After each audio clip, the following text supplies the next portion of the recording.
Vamos a orar para encomendarnos al Señor, siendo Él el que disponga nuestra vida y nuestro corazón. Amado Señor y Padre, te damos gracias en estos momentos que nos disponemos a escuchar tu santa palabra después de haber cantado himnos a tu nombre, después de haberte adorado, después de haber reconocido, amado Dios, que todo lo recibimos de gracia. Padre, te encomendamos en estos momentos que dispongas nuestra mente y nuestro corazón para recibir el mensaje de tu palabra. Seas tú, Señor, afirmando nuestra fe, nuestra confianza en ti y dándonos ese amor por tu bendita palabra y dándonos, Señor, esa disposición de corazón para que lo que recibamos de ella lo compartamos con el que no lo conoce. Muévenos a hablar de ti, a compartir el Evangelio, porque ese es el mandato que tú nos has dado: ir y predicar el Evangelio a toda criatura. Así que, Padre, dispone este tiempo para que seamos gratamente edificados y tu palabra avive nuestro espíritu, nuestro corazón. Te lo pedimos en el nombre glorioso de tu Hijo Jesús. Amén. Queridos hermanos, abran sus Biblias en Primera de Pedro, capítulo 5. Hoy vamos a hacer un pare en la exposición de la primera carta del apóstol Pablo a Timoteo, para tener una reflexión diferente como recordación del día de la Reforma Protestante. Por eso nos llamamos Iglesia Cristiana de la Reforma. Si no hacemos algo ese día, pues no rima con lo que nosotros profesamos, ¿no? Entonces, Primera de Pedro, capítulo 5, tengan sus Biblias allí en Primera de Pedro, capítulo 5, por un momento.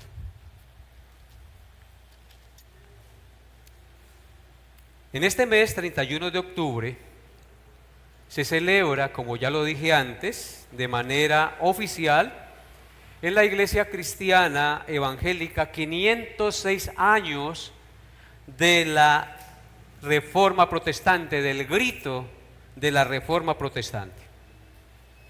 Como bien sabemos, en el año 1517, un monje agustino, católico romano, alemán, llamado Martín Lutero, clavó 95 tesis en las puertas de la capilla de Wittenberg, en Alemania. Estas tesis eran una crítica a la práctica de la venta de indulgencias, que era una forma de obtener el perdón de los pecados a cambio de una suma de dinero. Lutero, convencido por el estudio de la Biblia, creía que la venta de indulgencias era una forma de corrupción de la Iglesia Católica. Por eso en sus tesis argumentó que la salvación no se puede comprar ni ganar con buenas obras, sino que es un regalo de Dios que se recibe por la fe y por la gracia de Dios. Uno de los textos de la Escritura que impactaron a Lutero y que cambió la concepción católico-romana de la salvación del pecador en la mente del monje fue Romanos 1:17. En Romanos 1:17 dice: porque en el Evangelio la justicia de Dios se recibe por fe y para fe, como está escrito, mas el justo por la fe vivirá. Estas palabras de las Sagradas Escrituras impactaron la vida de Lutero, que había sido formado y enseñado creyendo que la salvación se obtenía por fe más obras. Pero el texto le redarguyó la conciencia a Lutero, porque dice claramente, mas el justo por la fe vivirá. Y esa fe es en el Evangelio, porque en el Evangelio la justicia de Dios se revela por fe y para fe. 3 veces aparece la palabra fe en este versículo. Así que Lutero entendió que la salvación no es por obras, por mérito humano, sino solamente por la fe en el Evangelio, en la obra preciosa de nuestro Señor Jesucristo. Amén. Entonces, las 95 tesis de Lutero tuvieron un gran impacto en la Iglesia Católica y en la historia de Europa. Su publicación marcó el inicio de la Reforma Protestante, un movimiento que llevó a la división de la Iglesia Católica Romana en 2 ramas: la Iglesia Católica Romana y las iglesias protestantes, y que hasta el día de hoy se extienden por el mundo entero. Detrás de Lutero se levantaron reformadores y pronto se conformaron y se proclamaron las 5 solas de la Reforma Protestante que están allí en el escudo de la iglesia.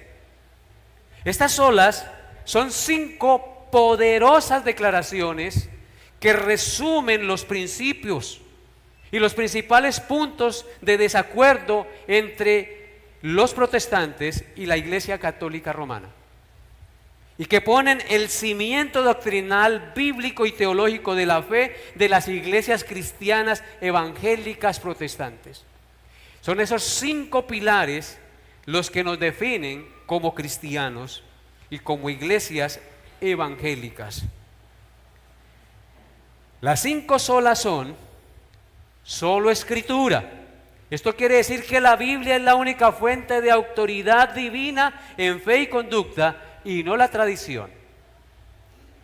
La sola fide o la sola fe. La salvación se recibe solo por la fe en Jesucristo y su obra perfecta, no por los sacramentos y las buenas obras. La sola gracia. La salvación es un regalo de Dios, no es algo que podamos ganar con nuestros propios méritos humanos. Solo Cristo o solo Cristo. Cristo es el único mediador entre Dios y los hombres. Solo Él nos puede reconciliar con Dios, y no hay corredentores ni comediadores con Cristo. Y solo a Dios la gloria. Toda la gloria debe ser dada a Dios y no a los hombres, ni a ningún otro ser, ni a María, ni a los santos. Solo a Dios la gloria. Las primeras 4 solas, si se tienen en cuenta, nos llevarán indudablemente e indefectiblemente a darle la gloria únicamente a Dios. Las solas fueron proclamadas por diferentes reformadores. Y esos reformadores fueron a lo largo del siglo XVI. Por ejemplo, Martín Lutero fue el principal exponente de la sola Escritura y la sola fide o la sola fe. Juan Calvino fue el principal exponente de la sola gracia y solo Cristo. Ulrico Zwinglio fue el principal exponente de la sola Escritura y solo a Dios la gloria. Lo que quiero decir con esto es que hicieron énfasis estos reformadores en esas cosas que les acabé de mencionar, no que no creyeran en las otras cosas.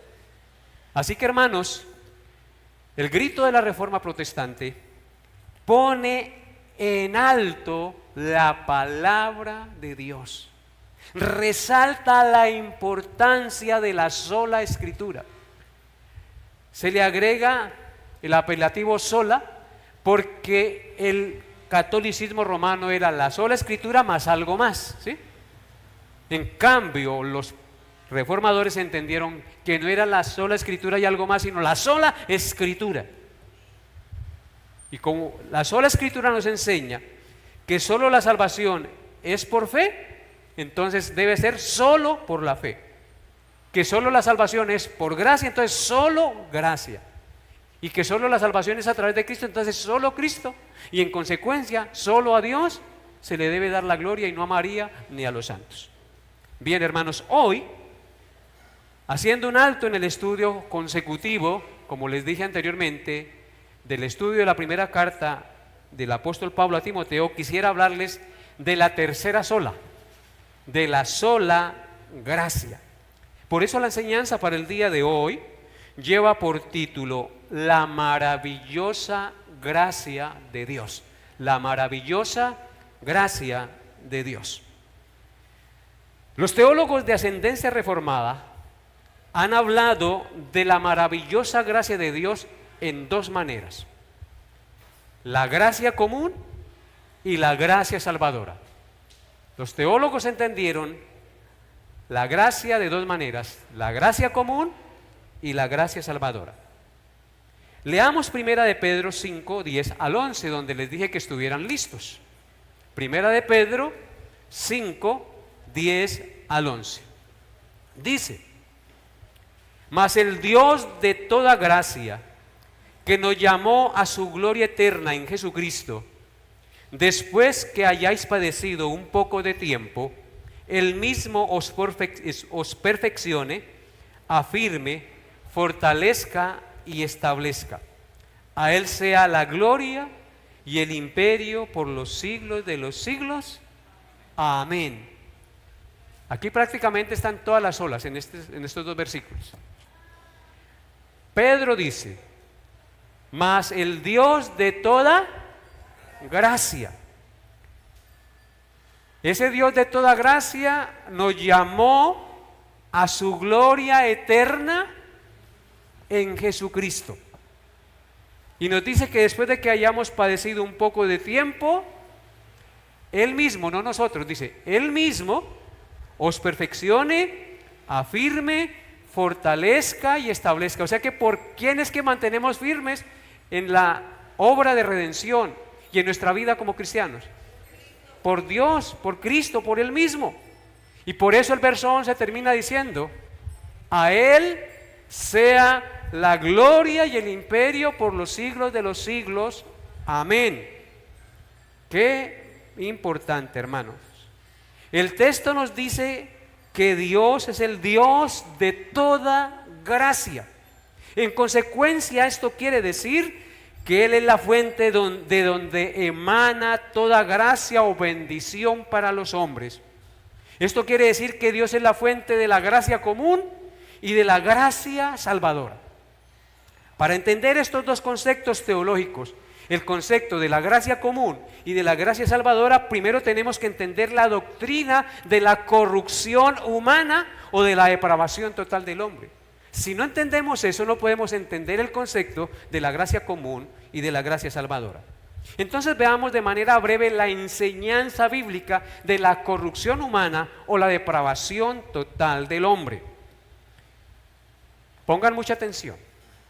Cuando nuestros primeros padres, Adán y Eva, en el jardín del Edén, por su incredulidad y desobediencia, engañados por Satanás, pecaron contra Dios, comiendo del fruto del árbol prohibido, vinieron sobre ellos la maldición del pecado, la muerte física y espiritual. Su mente, su voluntad y sus emociones fueron corrompidos, quedando esclavos del pecado e inclinados al mal desde su nacimiento, imposibilitados de reconciliarse con Dios por sí mismos, merecedores del castigo eterno y de la justa ira de Dios, e indignos de recibir y disfrutar las bendiciones de Dios. ¿Por qué razón? Porque la Escritura dice: por cuanto todos pecaron y están destituidos de la gloria de Dios. Y todo eso lo heredamos nosotros, los descendientes de Adán y de Eva. ¿Cuál es la base bíblica de esta doctrina de la corrupción humana? La corrupción humana ante Dios básicamente se puede definir en tres aspectos. En primer lugar, el hombre por su corrupción no puede hacer el bien que salva. El hombre, por su corrupción espiritual y moral, no puede hacer el bien que salva. Número 2, el hombre, por su corrupción humana, no puede entender el bien que salva. Y número 3, el hombre, por su corrupción y depravación, no puede desear el bien que salva. Es decir, el hombre no puede hacer el bien que salva, no puede entender el bien que salva y no puede desear el bien que salva. Así está de corrompido el hombre sin Dios, sin Cristo, el que nace de cualquier hombre o de cualquier mujer. Ningún hombre ni ninguna mujer nace siendo salvo. Todos nacemos destituidos de la gloria de Dios, separados de Dios. Cuando Adán y Eva pecaron, Dios los expulsó del huerto del Edén. Y sus hijos nacieron fuera del Edén. Y cuando ellos fueron expulsados, nacieron ya con la maldición a cuestas. Así que todo el género humano que desciende de Adán, nacen con esta condición. No pueden hacer el bien que salva, no pueden entender el bien que salva, no pueden desear el bien que salva. Pero veamos la base bíblica para el primero. No pueden hacer el bien que salva. Génesis 6:5. En Génesis 6:5 dice: y vio Jehová que la maldad de los hombres era mucha en la tierra, y que todo designio de los pensamientos del corazón de ellos era de continuo solamente el mal. ¿Están allí en Génesis 6:5? Noten, hermanos, ¿quién fue el que vio y determinó la corrupción humana? Dice, y vio Jehová. Esto es un designio, no designio, es una declaración de Dios, un dictamen del examen que Dios hace en el corazón del hombre. Vio Jehová que la maldad de los hombres era poca, mucha en la tierra. Y noten lo que sigue diciendo: y que todo designio de los pensamientos del corazón de ellos era cada 8 días haciendo lo malo, de continuo solamente el mal. ¿Notan ustedes, hermanos, la corrupción humana? Lo que causó el pecado en la parte espiritual y moral del hombre, y por ende también en su cuerpo físico. Algo terrible, hermanos. Entonces, hermanos, si el hombre no puede hacer el bien que salva, es por lo que dice la Escritura, porque todo designio de los pensamientos del corazón del hombre es de continuo solamente el mal. Por lo tanto, el hombre no puede hacer el bien que salva, porque todos sus pensamientos y todas sus decisiones son hacia lo malo. Esa es la verdad de la Sagrada Escritura, no son mis palabras, es lo que dice el texto sagrado. Y si usted va a Romanos 8, versículo 7, Pablo dice lo siguiente. Romanos 8, verso 7, dice: por cuanto los designios de la carne son enemistad contra Dios, porque no se sujetan a la ley de Dios, ni tampoco pueden. Ahí está claro, ¿sí ve? Dice claramente que los designios de la carne, los del hombre, cuando dice de la carne, dice el hombre carnal, el hombre que no tiene a Cristo, el hombre que no ha nacido de nuevo. Los designios de la carne son enemistad contra Dios. ¿Por qué son enemistad contra Dios todos los designios, todos los pensamientos, todas las decisiones del hombre? Porque no se sujetan a la ley de Dios, ni tampoco pueden hacerlo. Así que el hombre no puede hacer el bien que salva. Pero veamos la base bíblica para la segunda. El hombre caído, el hombre nacido de Adán, en su corrupción no puede entender el bien que salva. Salmo 58, versículos 3 y 5. Salmo 58, 3 al 5. Noten lo que dice el texto sagrado. Se apartaron los impíos desde la matriz, se descarriaron hablando mentiras desde que nacieron. veneno tienen como veneno de serpiente, son como el áspid sordo que cierra su oído, que no oye la voz de los que encantan, por más hábil que el encantador sea. Amén. El hombre, según este texto, no puede entender el bien que salva. ¿Por qué razón? El texto que acabamos de leer de Salmo 58, versículos 3 al 5, nos dice en el verso 3 que los impíos se apartaron desde la matriz. El hombre no se hace pecador porque peca. El hombre peca porque es pecador. El hombre nace siendo pecador, inclinado a lo malo. Dice que se apartaron los impíos. O sea que los niños recién nacidos son ¿qué? Pecadores, impíos. Se apartaron los impíos desde la matriz. Luego dice que se descarriaron hablando mentira desde que nacieron. Y luego dice, veneno tienen como veneno de serpiente. Son duras las palabras. Son como el áspid sordo que cierra su oído, que no oye la voz de los que lo encantan, por más hábil que el encantador sea.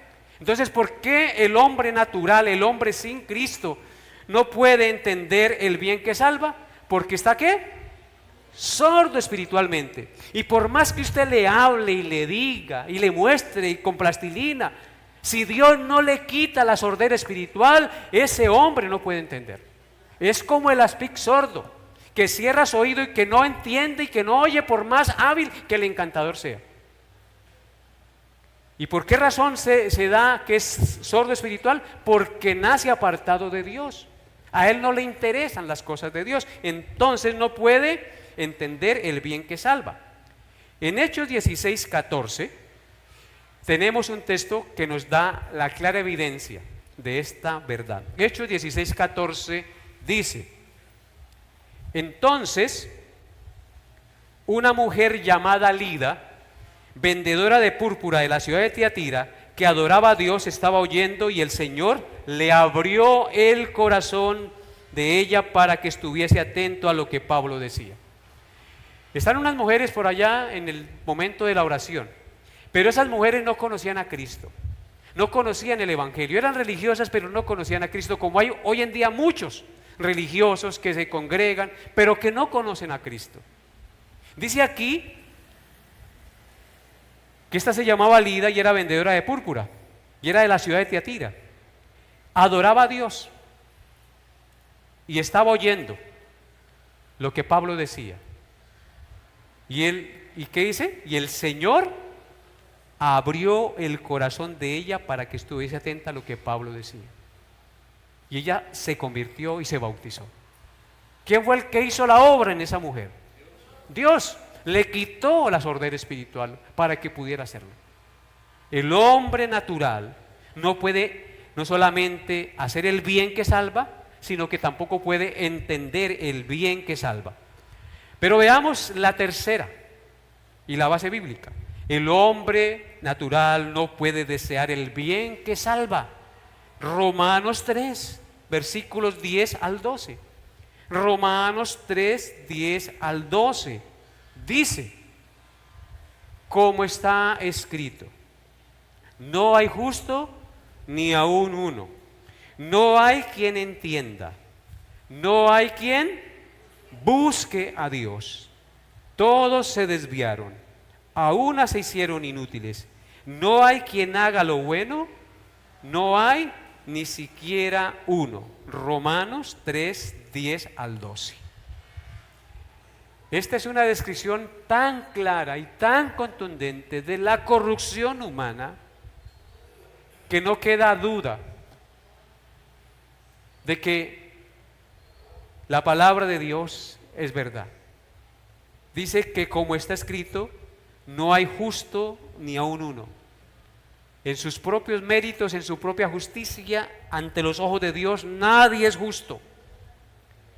Luego dice, no hay quien entienda. Esto también se aplica al segundo. El hombre no puede entender el bien de Dios.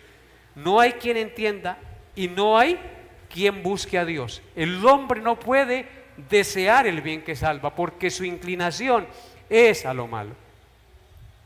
No hay quien busque a Dios. Y luego remacha diciendo que todos se desviaron, A una se hicieron inútiles y no hay quien haga lo bueno, no hay ni siquiera uno. De los nacidos de Adán, ni siquiera uno. Pero hubo uno nacido del Espíritu Santo que hizo lo bueno en lugar de nosotros. ¿Y ese fue quién? Nuestro Señor Jesucristo. Por eso solo Cristo puede salvarnos.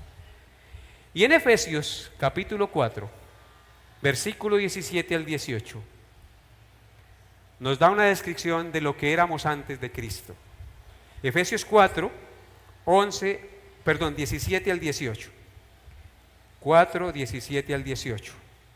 Dice Pablo: esto pues digo y requiero en el Señor, que ya no andéis como los otros gentiles que andan en la vanidad de su mente, teniendo el entendimiento entenebrecido, ajenos de la vida de Dios, por la ignorancia que en ellos hay, por la dureza de su corazón.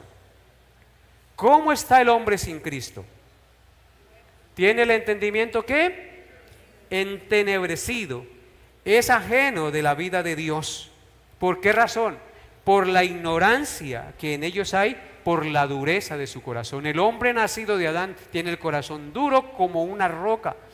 A menos que Dios le cambie ese corazón y le dé un corazón de carne, el hombre no entiende. La gloria y la honra le pertenecen siempre a nuestro Dios.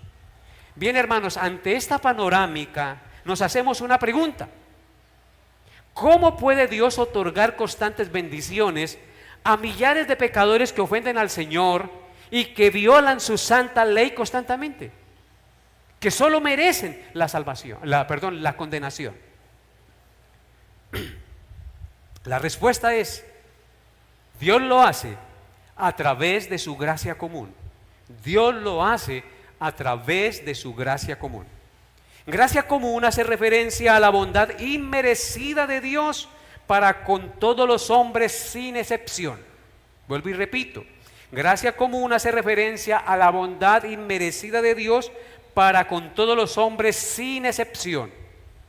Por esta gracia, Dios les permite disfrutar de muchas de sus bendiciones temporales sin importar que no lo merezcan.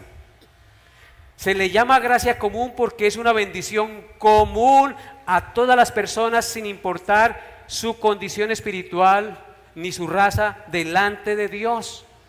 Es una gracia común porque no está restringida a los creyentes solamente, sino a cualquier tipo de persona. Es por eso que Dios no ha destruido el mundo, por su gracia común. Y es por eso que aún los malos disfrutan y tienen muchas cosas y muchas bendiciones de parte de Dios sin que ellos lo merezcan, por la gracia común de Dios. Esto lo podemos entender mejor si miramos unas citas bíblicas que nos aclaran este concepto. Génesis 8, 20 al 22. Génesis 8, 20 al 22. Dice así la palabra de Dios: y edificó Noé un altar a Jehová después de que se bajó del arca y pasó el diluvio, y tomó de todo animal limpio y de toda ave limpia y ofreció holocausto en el altar. Y percibió Jehová olor grato, y dijo Jehová en su corazón: no volveré más a maldecir la tierra por causa del hombre, porque el intento del corazón del hombre es malo. ¿Desde cuándo? Desde su juventud. Ni volveré más a destruir todo ser viviente como he hecho, mientras la tierra permanezca. Miren ahí la gracia común. Mientras la tierra permanezca, no cesarán la sementera y la siega, el frío y el calor, el verano y el invierno, el día y la noche. Podemos disfrutar de lo que produce la tierra, tanto los justos como los injustos, por la gracia común de Dios. Porque Él ha dicho que mientras la tierra permanezca, no cesarán la sementera, la siega, y el frío y el calor, y el verano y el invierno, y el día y la noche. Hermanos queridos, eso es la gracia común. Ahora miremos lo que dice el Salmo 145. Salmo 145. Esta promesa que la acabamos de leer, que miramos ahorita, después del gran diluvio, fue dirigida no solamente a Noé, sino a todos los seres humanos, como podemos ver. Ahora hay Salmo 145, versículos 8 al 9. ¿Qué dice? Clemente y misericordioso es Jehová, lento para la ira y grande en misericordia. Bueno es Jehová para con todos, y sus misericordias sobre todas sus obras. Hermanos, la gracia común se manifiesta al ser Dios clemente y misericordioso, al ser lento para la ira y grande en misericordia. Es porque Él es lento para la ira y grande en misericordia, que no ha destruido a los pecadores, que no los ha juzgado. Y por eso Él dice que Él es bueno para con todos y sus misericordias sobre todas sus obras. Esa es la gracia común, que se manifiesta en su bondad para con todos los hombres. Ahora vaya conmigo a Mateo capítulo 5, 44 al 45. Mateo 5, 44 al 45. Dice la palabra de Dios: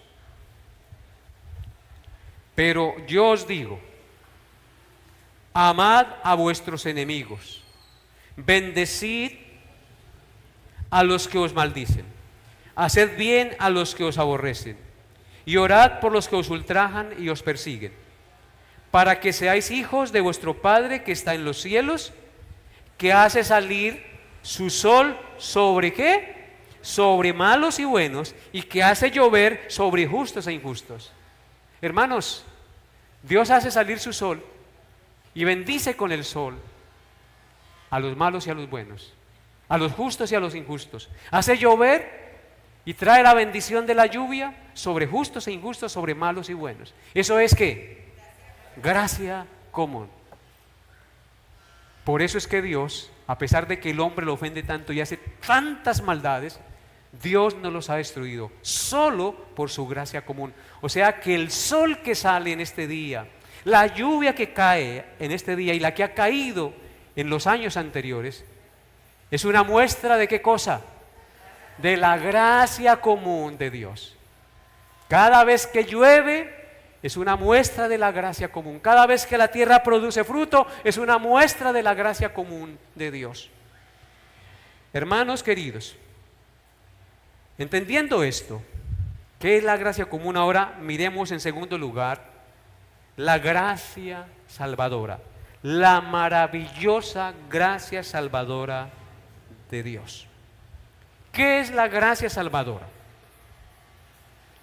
Es el favor soberano e inmerecido de Dios hacia el hombre pecador, merecedor del castigo eterno, por medio del cual ha provisto redención a través de la muerte expiatoria de su Hijo Jesucristo en la cruz.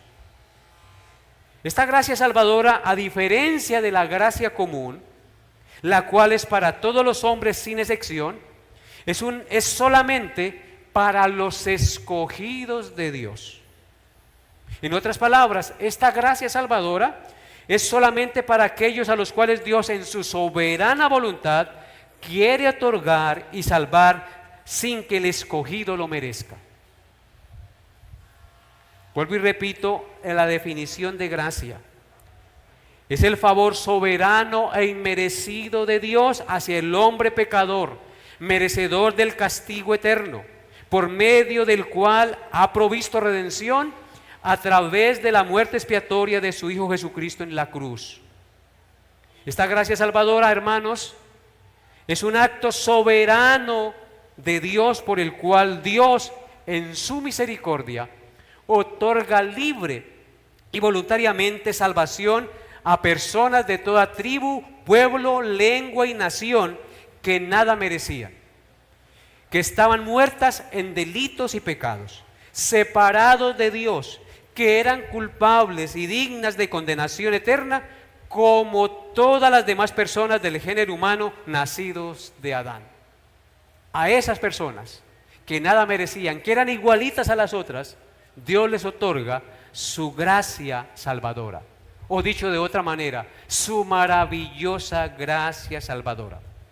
Así que Dios, al otorgar gracia salvadora a unos y no a otros, no está haciendo acepción de personas, ni está siendo injusto, porque todos Lo único que merecíamos era la condenación y ninguno merecía salvación. Fue un acto libre de su gracia que Él en su misericordia y en su bondad haya querido salvar a unos. En otras palabras, Dios no estaba obligado a salvar a nadie. En consecuencia, lo que Dios hace al otorgar gracia salvadora es compadecerse de quien Él quiere compadecerse y tener misericordia de quien Él quiere en su soberana voluntad tener misericordia. Observen lo que dice Romanos capítulo 9, versículos 13 al 21. Romanos 9, 13 al 21. Dice la palabra de Dios, como está escrito. Yo quiero que todos estén allí, en Romanos 9, 13 al 21. Como está escrito, a Jacob amé, mas a Esaú aborrecí. ¿Qué pues diremos? Que porque amó a Jacob y aborreció a Esaú, ¿hay injusticia en Dios? ¿Qué dice Pablo? En ninguna manera. Pues a Moisés dice, tendré misericordia del que yo tenga misericordia y me compadeceré del que yo me compadezca. Así que no depende del que quiere ni del que corre, sino de Dios que tiene misericordia. Porque la Escritura dice a Faraón, para esto mismo te he levantado, para mostrar en ti mi poder y para que mi nombre sea anunciado por toda la tierra. De manera que de quien quiere tener misericordia, tiene misericordia, y al que quiere endurecer, endurece. Pero me dirás, ¿por qué pues entonces inculpa? Porque ¿quién ha resistido a su voluntad? Mas antes, oh hombre, ¿quién eres tú para que alterques con Dios? Dirá el vaso de barro al que lo formó, ¿por qué me has hecho así? ¿O no tiene potestad el alfarero sobre el barro para hacer de la misma masa un vaso para honra y a otro para deshonra? Amén. Esto es la palabra de Dios, clara, dura y contundente. Y quiero que la analicemos un momentico de manera rápida. Ponga sus ojos en el verso 13. Dice, como está escrito, a Jacob amé, mas a Esaú aborrecí. ¿Quién era mejor de los dos hijos de Isaac? Ninguno. Ambos eran hijos calaveras. A uno le importó un pepino su primogenitura. Al otro le importó un pepino engañar y quitarle la primogenitura. Ambos eran malos, pero a Dios le plació amar ¿a quién? A Jacob, y aborrecer o pasar por alto. Aborrecer no quiere decir odiar, pasar por alto a Esaú, porque así Dios lo tenía determinado, que el mayor serviría al menor. Luego en el verso 14, ¿qué pues diremos? ¿Que hay injusticia en Dios porque Dios amó a Jacob y aborreció a Esaú? ¿Cuál es la respuesta de Pablo? En ninguna manera, ni se les ocurra pensar que Dios es injusto, porque Dios no hace injusticia, porque Él es perfecto. Pues a Moisés dice, tendré misericordia del que yo tenga misericordia y me compadeceré del que yo me compadezca. ¿Qué está diciendo aquí el Señor? Que Él hace lo que quiere en el cielo y en la tierra, que Él salva a quien Él le place, y que nosotros no somos nadie para decir salve a este y salve a aquel. Lo único que podemos nosotros decir en una oración es, Señor, ten misericordia de mi hermano que no te conoce. Ten misericordia, Señor. Clamarle a Él, pero no le puedo decir, Señor, sálvalo, porque Él se lo merece. No se lo merece. Entonces, a Moisés dice, tendré misericordia del que yo tenga misericordia y me compadeceré del que yo me compadezca.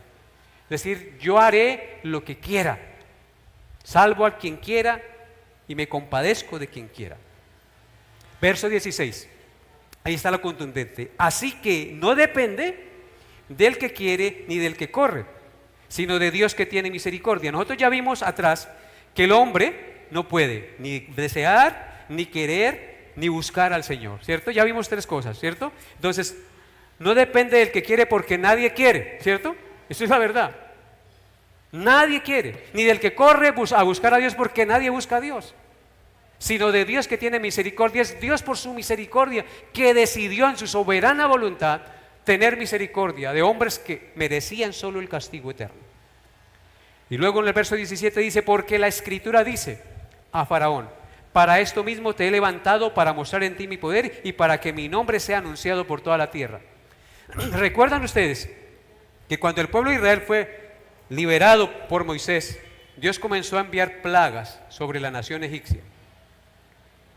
Y cada vez que venía la plaga, Faraón le decía a Moisés que orara para que Dios quitara la plaga. Y una vez le quitaba la plaga, ¿qué hacía Faraón? Endurecía su corazón. Endurecía su corazón. ¿Cómo va a ser que este zarrapastroso del Moisés tenga un Dios más poderoso que el Dios de los egipcios? Y entonces él se ponía a pensar en eso. Yo no me voy a dejar ganar. Nuestros dioses son mayores. Y en consecuencia, endurecía su corazón. La Biblia dice que Dios endurecía su corazón. ¿Cómo lo endurecía? Mostrándose más poderoso que los dioses de los egipcios.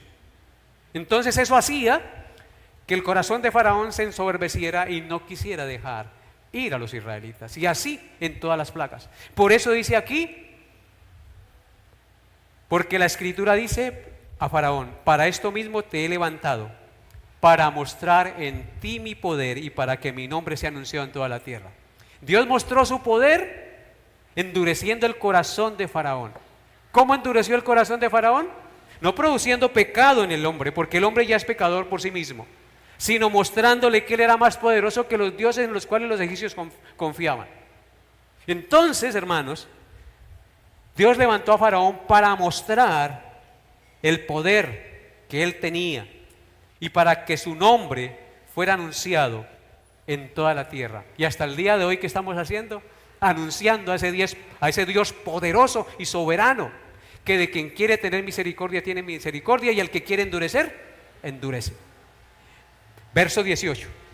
De manera que de quien quiere tiene misericordia y al que quiere endurecer, endurece. De manera, ¿sí notan? Que de quien quiere tiene misericordia y al que quiere endurecer, endurece. ¿Cómo endurece Dios al pecador? Pues no tomándolo en cuenta, porque el hombre ya tiene su corazón duro. Entonces el hombre se ensoberbece, el hombre se enorgullece y entonces Dios lo pasa por alto. Y solo los que le siguen, porque les toca el corazón, Dios mismo es de aquellos que Él tiene misericordia. El hombre no tiene nada que gloriarse. Verso 19. Pero me dirás, ¿por qué pues sin culpa? Es decir, si nadie tiene la culpa, si no eres tú el que lo endurece o lo ablanda, ¿por qué inculpa? Porque ¿quién ha resistido a tu voluntad? Si Dios hace lo que quiere, entonces ¿por qué culpa a unos y castiga a unos? Porque ya son merecedores. Y luego Pablo contesta, mas antes, oh hombre, al que hace esa pregunta, ¿quién eres tú para que alterques con Dios? ¿Qué somos nosotros para cuestionar a Dios? Dígame una cosa, ¿qué es usted, qué soy yo para cuestionar los designios de Dios? Somos menos que el polvo, pesados en balanza, dice la Escritura, somos menos que nada. Somos pecadores mortales, inclinados como vimos en Génesis 6:5 a lo malo. No somos nada, hermanos. Lo único que hacemos es ofender a Dios, y si Dios no tiene misericordia de nosotros, nosotros no le estaríamos buscando. Usted no estaría hoy escuchando la palabra de Dios, ni creyendo en Cristo, si Dios no hubiese tenido misericordia de usted y le hubiese mirado en gracia y le hubiese dado la salvación. Mas antes, hombre, ¿quién eres tú para que alterques con Dios? Y luego dice, dirá el vaso de barro al que lo formó, ¿por qué me has hecho así? Imagínese este vaso de vidrio diciéndole al que lo hizo, ¿por qué me hizo así? Uno no tiene derecho de reclamarle al que lo formó. Dios es soberano. La doctrina de la soberanía de Dios es fundamental en nuestro entendimiento teológico de las Sagradas Escrituras. Y termina diciendo, ¿o no tiene potestad el alfarero sobre el barro para hacer de la misma masa un vaso para honra y a otro para deshonra? Fíjense que habla, el alfarero tiene potestad, poder, soberanía, para hacer de la misma masa. Cuando habla de la misma masa es que todos estábamos en el mismo costal, una parranda de pecadores, una cantidad de personas, todas destituidas de la gloria de Dios y merecedoras del castigo.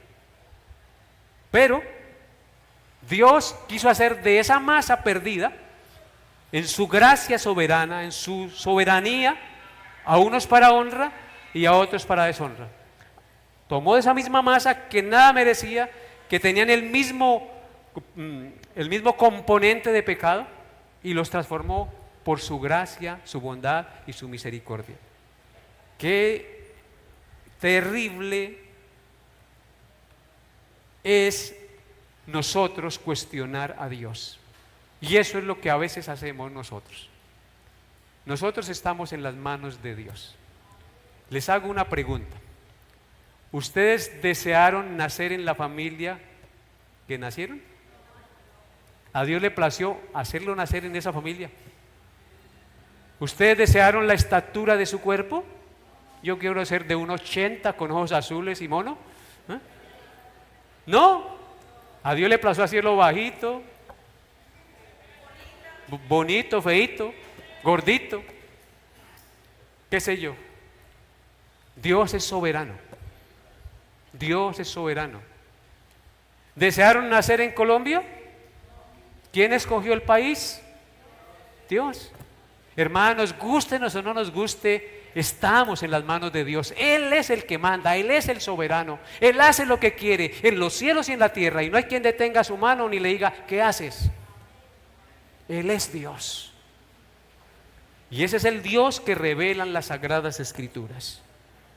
Eso no quiere decir que el hombre no sea responsable de sus actos, obviamente.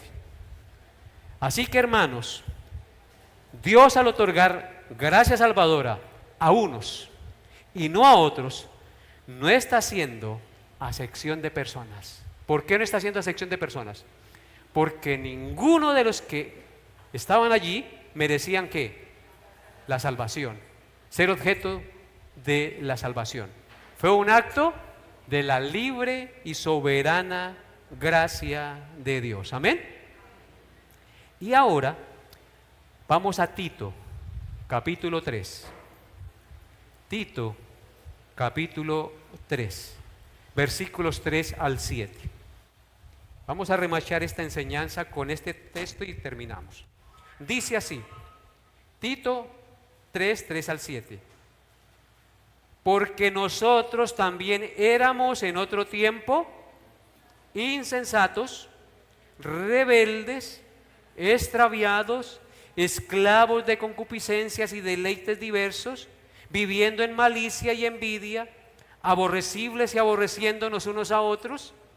Pero cuando se manifestó la bondad de Dios nuestro Salvador y su amor para con los hombres, nos salvó, no por obras de justicia que nosotros hubiéramos hecho, sino por su misericordia, por el lavamiento de la regeneración y la renovación en el Espíritu Santo, el cual derramó en nosotros abundantemente por Jesucristo nuestro Salvador, para que justificados por su gracia viniésemos a ser herederos conforme a la esperanza de la vida eterna. Amén. Hermanos, ¿qué vemos en este texto tan importante? En el verso 3 inicia diciendo, éramos en otro tiempo. Es decir, cuando éramos impíos y Dios no había tenido de nosotros misericordia, éramos. Noten la lista que está: insensatos, rebeldes, extraviados, esclavos de concupiscencias y deleites diversos, viviendo en malicia, en envidia, aborrecibles y aborreciéndonos unos a otros. ¿Qué es eso? Corrupción humana, depravación total. Eso éramos. Verso 4. Pero un día, sin que nosotros lo estuviéramos buscando ni deseando, porque no lo podíamos hacer, se manifestó, dice el texto, se manifestó la bondad de Dios nuestro Salvador y su amor para con los hombres. Se manifestó. Esa palabra se manifestó viene del griego epifaino, que significa brillar sobre para llegar a ser. O sea, cuando usted lee ahí se manifestó, significa que la luz de la gracia de Dios brilló sobre nosotros, se manifestó sobre nosotros para llegar a ser hijos de Dios. Se manifestó. Verso 5. Nos salvó, dice el texto, no por ningún mérito u obra o justicia que nosotros hubiéramos hecho, sino por su misericordia. ¿Qué significa la palabra misericordia? No recibir lo que merecen nuestros actos de parte de Dios. Y luego dice que por el lavamiento de la regeneración. La palabra griega para regeneración es la palabra palinginesia, que significa nuevo nacimiento, renovación, restauración o regeneración.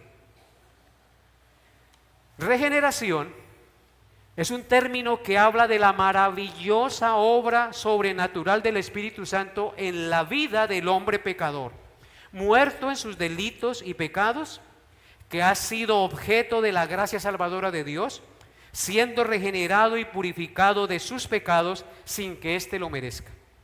Así que eso significa ese texto. Y en el verso 6 dice, el cual derramó en nosotros en abundancia. ¿Qué fue lo que derramó el Señor en nosotros? El Espíritu Santo fue derramado en nosotros en abundancia por Jesucristo. Ustedes y yo fuimos objeto de la gracia de Dios porque se nos manifestó el Espíritu Santo, fue derramado en nosotros en abundancia. No dice sobre nosotros, sino en nosotros. Usted y yo ahora tenemos el Espíritu Santo de Dios morando en nosotros, porque fue derramado en abundancia. Y en el verso 7 dice, para que justificados por su gracia. ¿Justificados por qué? Por su gracia, no porque usted y yo hubiéramos hecho algo o lo mereciéramos. Quiere decir, declarados libres de culpa y de condenación gratuitamente, sin que lo mereciéramos, y viniésemos a ser herederos de la esperanza de la vida eterna. Así termina nuestro texto. Justificados por su gracia, venimos a ser herederos de la esperanza de la vida eterna. Así que, queridos hermanos, todo lo recibimos de gracia. Cuando usted ora, va al trono de la gracia, ¿sí o no? Para hallar gracia y oportuno socorro. Todo lo recibimos de gracia. Cuando usted sirve, es por la gracia de Dios. Pablo dijo, pero por la gracia de Dios soy lo que soy, y su gracia no ha sido en vano para conmigo. Antes he trabajado más que todos ellos, pero no yo, sino la gracia de Dios conmigo. Así que cuando servimos y hacemos obra en la iglesia, en el pueblo de Dios, es por la gracia de Dios. Cuando oramos es al trono de la gracia. Todo lo recibimos de gracia. Cuando ofrendamos, lo hacemos por la gracia de Dios. Pablo dijo, porque ya conocéis la gracia de nuestro Señor Jesucristo, que por amor a vosotros se hizo pobre siendo rico, para que vosotros con su pobreza fuésemos enriquecidos. Jesucristo se hizo pobre para enriquecernos por su gracia y darnos todas las bendiciones. Entonces, hermanos, queda claro en esta mañana qué significa la maravillosa gracia de Dios. La maravillosa gracia de Dios significa recibir ese regalo eterno de la salvación en Jesucristo por la fe, sin que tú y yo lo mereciéramos, sin que tú y yo lo deseáramos, sin que tú y yo quisiéramos obtenerlo. Usted y yo un día estábamos por allí, loqueando en el mundo, viviendo sin esperanza y sin Dios, y alguien nos habló de Cristo, y nuestro corazón fue iluminado y tocado. Y hoy creemos en Jesucristo. ¿Por qué? Porque a Dios le plació tocar nuestro corazón, quitar la sordera espiritual, ablandar este corazón de piedra y permitirnos creer y confiar en la obra redentora de nuestro glorioso Salvador. Entonces, ¿qué podemos decir nosotros como aplicación?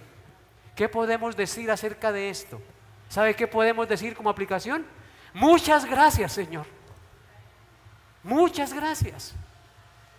Porque siendo yo un miserable pecador, te has dignado a mirarme y a salvarme. Gracias, Señor. Muchas, pero muchas gracias. ¿Entienden ahora por qué nosotros debemos estar cada día tan dispuestos y tan agradecidos con Dios? Porque si tú y yo hoy vemos, podemos creer y podemos entender, es porque fuimos objeto de la maravillosa gracia de Dios. Amén. Colóquense de pie, por favor.